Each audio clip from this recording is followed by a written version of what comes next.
हरे कृष्ण. श्रीमद भगवद्गीता जशी आहे तशी, अध्याय 7. अध्यायाचं नाव आहे ज्ञान विज्ञान योग. 24व्या श्लोकाचं तात्पर्य आपण दुसऱ्या पॅरेग्राफमधल्या 9व्या ओळीपासून आता वाचायला सुरुवात करणार आहोत. त्याआधी श्रील प्रभुपादांना प्रार्थना करूया. हे श्रील प्रभुपाद, आम्ही भगवद्गीता हा ग्रंथ वाचून समजून घेण्याचा प्रयत्न करीत आहोत. त्यासाठी आम्हाला आशीर्वाद द्या. धन्यवाद प्रभुपाद. आजकालचे निर्विशेषवादी तर अधिकच अज्ञानी आहेत, कारण ते निर्विशेषवादाचे आद्य प्रवर्तक शंकराचार्यांचेही अनुसरण करीत नाहीत. शंकराचार्यांनी स्पष्टपणे सांगितले आहे की श्रीकृष्ण हेच पुरुषोत्तम श्री भगवान आहेत. तर असे हे जे शंकराचार्य आहेत ते काय निर्विशेषवादाचे आद्य प्रवर्तक, प्रमुख प्रवर्तक आहेत. आणि त्यांचे अनुयायी हे काय आहेत, आजकालचे निर्विशेषवादी लोक आहेत. मात्र ते आपल्या आचार्यांचंच काही मानत नाही आहेत. तर जसे शंकराचार्यांनी सांगितले की श्रीकृष्ण हेच पुरुषोत्तम भगवान आहेत, तर ते वाक्य आहे नारायण पर अव्यक्तात. तर वैदिक शास्त्रात बद्दल हे जेव्हा शंकराचार्य उल्लेख करतात त्यावेळी ते भगवंतांबद्दल असं म्हणतात की नारायण पर अव्यक्तात. तर म्हणजेच अव्यक्ताच्याही पलीकडे नारायण आहेत. तर हे अव्यक्त काय आहे हे आपण 7व्या अध्यायाच्या या अध्यायाच्या 4थ्या श्लोकात शिकलो होतो बघा.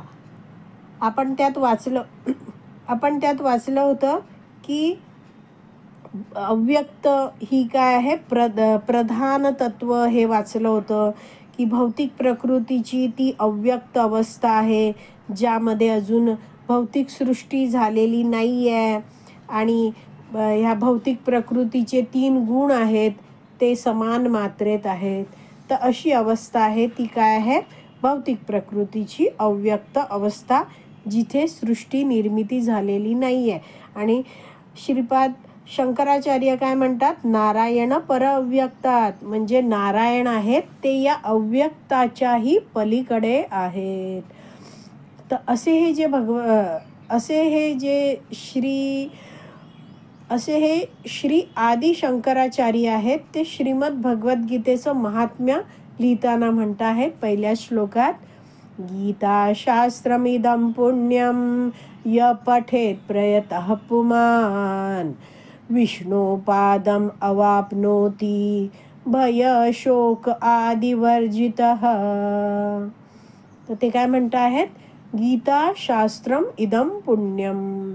तर भगवद्गीता ही कसं आहे, शास्त्र कसं आहे, वैदिक शास्त्र पवित्र आहे, पुण्यप्रत आहे, पुण्य देणारं आहे. यह पठेत, जो व्यक्ती, पठेत प्रयतः पुमान, पुमान म्हणजे व्यक्ती, जो व्यक्ती प्रयत्नपूर्वक या वैदिक शास्त्राचं, भगवद्गीतेचं पठण करतो आणि त्यातील उपदेशांचं प्रयत्नपूर्वक पालन करतो. दुसऱ्या ओळीत म्हटलंय विष्णुपादम अवाप्नोती. तर भगवान विष्णूंचं पादम म्हणजे चरणकमल, अवाप्नोती तो प्राप्त करतो. आणि भय शोक आदि वर्जितम. तर भगवंतांच्या चरणांची प्राप्ती केल्यामुळे सगळं जे भय आहे, शोक आहे, ते सगळं त्याच्या जीवनातून नष्ट होतं. तर असे जे भगवंत आहेत त्यांच्याबद्दल इथे दुसऱ्या ओळीत काय म्हणत आहेत आदि शंकराचार्य, विष्णुपादम अवाप्नोती, म्हणजे विष्णूंचे चरण कमल, म्हणजे विष्णूंना साकार रूप आहे, भगवंतांचं साकार रूप आहे. हे शंकराचार्य आहेत ते समजवतात हे सगळं भगवंतांबद्दल, पण त्यांचे जे अनुयायी आहेत ते मात्र त्यांचा उपदेश स्वीकारत नाहीत. अनुयायी या शब्दाचा अर्थ काय आहे, अनुकरण करणारा, आदेशानुसार वागणारा. मात्र हे जे अनुयायी आहेत ते आचार्यांच्या मार्गदर्शनानुसार वागत नाहीत.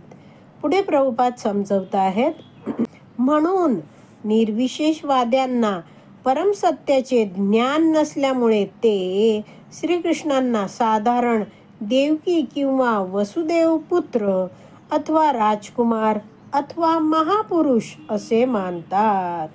भगवद्गीतेमध्ये या गोष्टीची निंदा करण्यात आली आहे. अवजानन्ति मां मूढा मानुषीं तनुम आश्रितम. केवळ मूर्खच मला साधारण मनुष्य समजतात. श्रीमद भगवद्गीता 9.11. तर पुढे 9व्या अध्यायात आपण हा श्लोक शिकणार आहोत. त्यामध्ये भगवंत अर्जुनाला समजवत आहेत की जेव्हा मी या भौतिक जगतात मनुष्य देह धारण करून येतो आहे, अवतार घेतो आहे, अवतरित होतो आहे, त्यावेळी हे लोक आहेत ते मला जाणू शकत नाहीत. का? कारण ते मूढ लोक आहेत.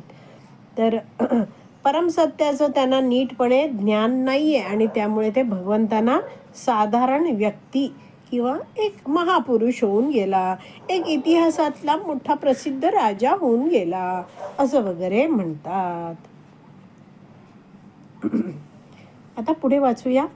वस्तुतः भक्तिपूर्ण सेवा आणि कृष्ण भावनेचा विकास केल्याशिवाय कोणीही श्रीकृष्णांना जाणू शकत नाहीत. काय काय करायला पाहिजे भगवंतांना जाणण्यासाठी?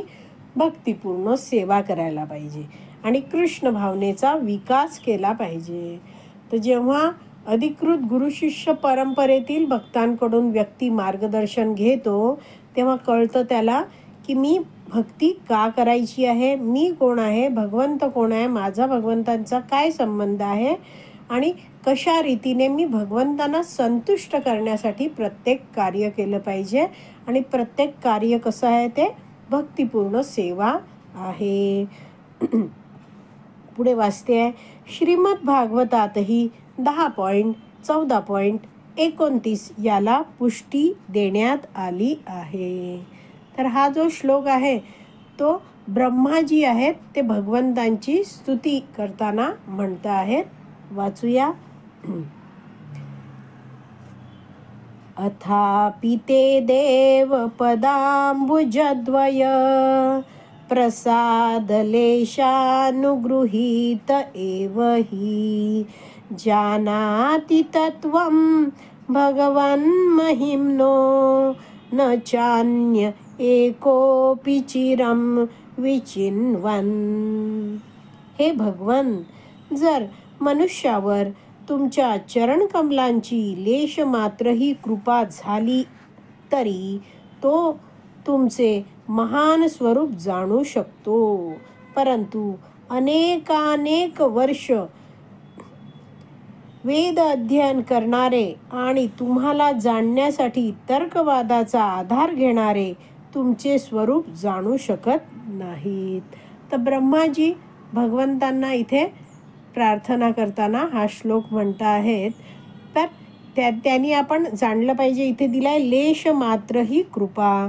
तर भगवंतांच्या चरणकमलाची लेश मात्र, लेश म्हणजे अगदी थोडीशी जरी कृपा झाली तरी काय आपण ह्या वैदिक शास्त्रांचा नीटपणे अभ्यास पण करू शकू आणि ती आपल्याला समजतील पण. तर यासाठी काय आहे, आपण भगवंतांची सेवा करायला सुरुवात केली पाहिजे आणि हे वैदिक शास्त्र भक्तांद्वारे जाणून घेतलं पाहिजे. तर आता आपण श्रद्धेने हरिनाम घेण्याचा प्रयत्न करत आहोत. तर जसजसे असे भक्त जेव्हा भगवान श्रीकृष्णांची भक्ती करतात आणि प्रगती करत जातात तसतशी भगवंतांकडून त्यांना कृपा जी आहे ती मिळत जाते. हळूहळू तो भगवंतांविषयी आणखीन जाणायला लागतो, भक्तीत तीव्र होत जातो आणि श्रवणम पण वैदिक शास्त्राचं जे श्रवणम आहे ते सुद्धा वाढवतो तो आणि स्वतःही वाचायला सुरुवात करतो. आणि मग हे जे भगवत तत्व आहे ते त्याला थोडं अधिक प्रमाणात समजायला लागतं. भगवंतांच्या विविध लीला ऐकतो आहे, वाचतो आहे, तर भगवंतांच्या माधुर्याबद्दल, ऐश्वर्याबद्दल त्याला हळूहळू जाणीव व्हायला लागते. तर भगवंतांच्याच कृपेने दिव्य ज्ञान आहे ते त्याच्या हृदयात प्रकट व्हायला लागतं आणि त्याचा परिणाम म्हणून हा जो भक्त आहे तो भगवंतांच्या विविध सेवांमध्ये नम्रपणे मग्न होत जातो. त्याला जाणीव व्हायला लागते की मी भगवान श्रीकृष्णांचा नित्य दास आहे आणि केवळ भगवान श्रीकृष्णांचीच भक्तिमय सेवा करून मी कृष्ण प्रेम प्राप्त करू शकेन. माझ्या जीवनाचं ध्येय भगवान श्रीकृष्णांचं प्रेम प्राप्त करायचं हेच आहे आणि त्यासाठी मी रोज वैदिक शास्त्राचं श्रवणम करत राहीन, भगवंतांची सेवा करत राहीन आणि भक्तीमध्ये दृढ होत राहीन आणि मला भगवंतांचा होऊन भगवंतांच्या संतुष्टीसाठी भगवंतांची भक्तिमय सेवा करत राहायची आहे. का? कारण हा भक्त जाणतो जीवेर स्वरूप है कृष्णेर नित्यदास. मी जीवात्मा आहे, भगवंतांचा अंश आहे आणि मी भगवंतांचा नित्य दास आहे आणि म्हणून मी भगवान श्रीकृष्णांची भक्तिमय सेवा करणारच, हे सगळं भक्त जाणतो. तर आज आपली विराम द्यायची वेळ झाली आहे. उद्या पुढचं तात्पर्य आपण वाचणार आहोत. श्रीमद भगवत गीता की जय. श्रील प्रभुपाद की जय. हरी बोल.